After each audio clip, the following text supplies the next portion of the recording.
রাতের সে নীরবতা দেখেছ কি, শুনেছ কি রাত্রির কান্না, বাতাসে বাতাসে বাজে, তুমি দেখেছ কি?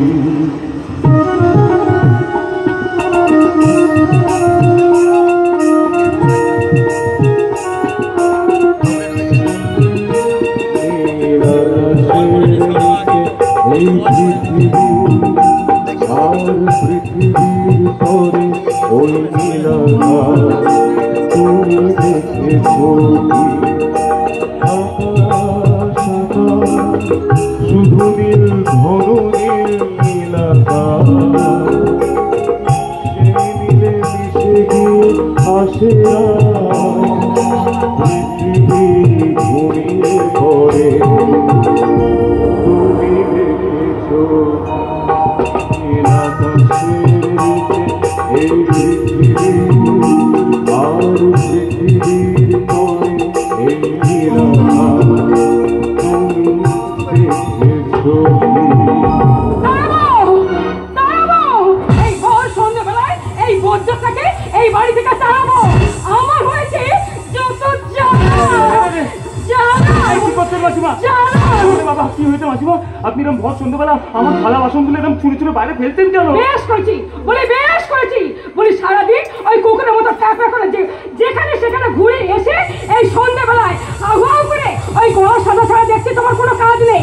তা তোমার যখন কোনো কাজ নেই তখন বেরাও বলছি, এই বাড়ি থেকে বেরিয়ে যাও। কি সর্বনাশ! এই ভর সন্ধ্যাবেলা এই বাড়ি থেকে বেরিয়ে গেলে সারা রাত্রি আমি থাকবো কোথায় মাসিমা? গাছতলায় থাকবে। গাছতলায়? কিন্তু গাছতলায় কি করে থাকবো মাসিমা? আমার যে বড় ভূতের ভয়। তোমার মতো আস্ত ভূতকে দেখলে ওই ভূতেরাই ভয় পায়।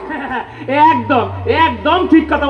এই না, ঠিক বলেননি, খুব ভুল বলেছেন। বলি ভূতেরা তো আমায় দেখে ভয় পাবে না, বরং আমি ভূতের ভয়ে মূর্ছা যেতে পারি।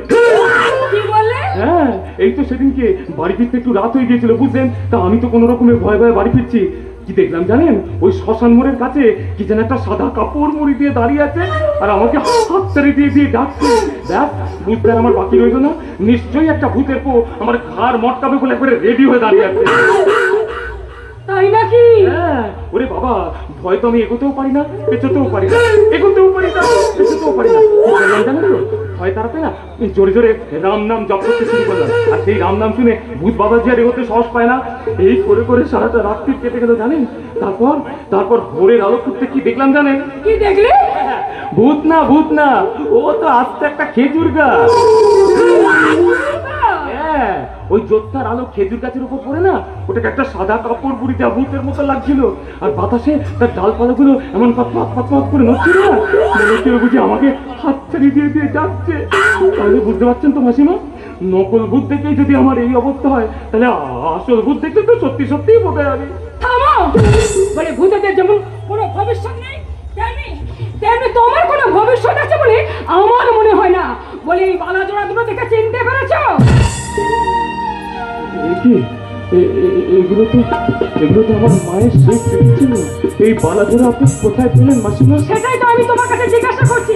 তোমার মায়ের এই বালা ওই কানু সেনার কাছে গেল কি করে? লজ্জার কথা কি বলবো মাসিমা, অভাবের সংসারে কষ্ট করে লেখাপড়া শিখেও 2016 সালের এসএসসিতে পাস করেও ডোনেশনের অভাবে চাকরিটা পেলাম না। লোকে বলে কণ্ঠে নাকি মা সরস্বতী অধিষ্ঠিতা, সুকণ্ঠের অধিকারী, কিন্তু কোথায় পেলাম যোগ্য শিল্পীর প্রাপ্য সম্মান? তাই তো নিতান্ত বাধ্য হয়ে বেছে নিতে হলে খারাপ ট্যাক্সির ড্রাইভারি। কিন্তু এই অনলাইনে ওলা উবেরের যুগে আমার ভাড়া ট্যাক্সিতে খুঁড়িয়ে চলে। ট্যাক্সি চালিয়ে যা পাই তাতে খাবার খরচই ঠিক মতো ওঠে না।